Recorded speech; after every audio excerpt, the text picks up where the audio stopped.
ஒரு பெரிய மரத்துல ஒரு பருந்தும் தன்னோட குஞ்சுகளோட வாழ்ந்துட்டு இருந்துச்சு. அந்த மரத்துக்கு கீழேயே ஒரு கோழி தன்னோட குஞ்சுகளோட வாழ்ந்துட்டு இருந்துச்சு.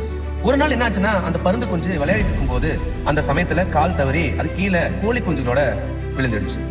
அப்ப அந்த பருந்து குஞ்சு கோழி குஞ்சுகளோட சேர்ந்து மிக்ஸ் ஆயிடுச்சு. அதுக்கப்புறம் அந்த பருந்து குஞ்சு கோழி போலவே நடக்க ஆரம்பிச்சிச்சு, அது போலவே சாப்பிட ஆரம்பிச்சிச்சு. அது என்ன பண்ணுதோ அதை பார்த்து அப்படியே அந்த பருந்தும் பண்ண ஆரம்பிச்சிச்சு. அந்த பருந்து கொஞ்சம் கொஞ்ச நாள் வளர ஆரம்பிச்சிருச்சு. ஒரு நாள் என்னாச்சுன்னா, ஒரு பெரிய பருந்து அந்த சின்ன பருந்தை பார்த்து ஒரு விஷயம் கேட்டுச்சு.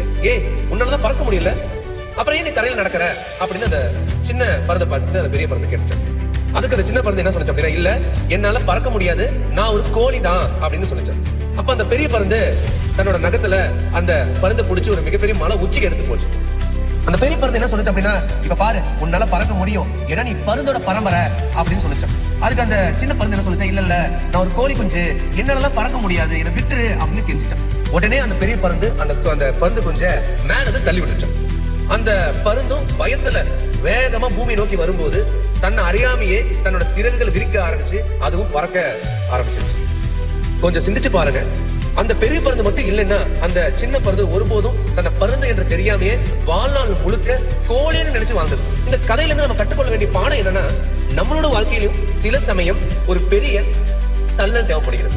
உன்னால முடியும் அப்படிங்கிற தள்ளல் கண்டிப்பா நமக்கு தேவைப்படுது. அது யாரா வேணா இருக்கலாம், உங்கள் நண்பன், உங்கள் குரு, உங்களோட பெற்றோர், இல்ல முன்ன பின்ன தெரியாதவங்க கூட இருக்கலாம். ஆனா உங்களால் என்ன பண்ண முடியுங்கிறத நீங்க ஒருத்தர் தள்ளுவதன் மூலம் மட்டும்தான் நீங்க தெரிஞ்சுக்க முடியும். அதனால நீங்க கோழி மாதிரி தரையை பார்த்து நடக்காதீங்க, பருந்து மாதிரி உயரத்தை நோக்கி பறக்க கத்துக்கோங்க. உங்க வாழ்க்கையிலும் உங்களுக்கும் பருந்து மாதிரி ஒரு தள்ளல் கொடுக்க ஒரு வேணும் தான் இந்த வீடியோ கீழே ஜஸ்ட் கமெண்ட் பண்ணுங்க, அப்படியே எனக்கு ஒரு ஃபாலோ பண்ணிடுங்க. தேங்க்யூ.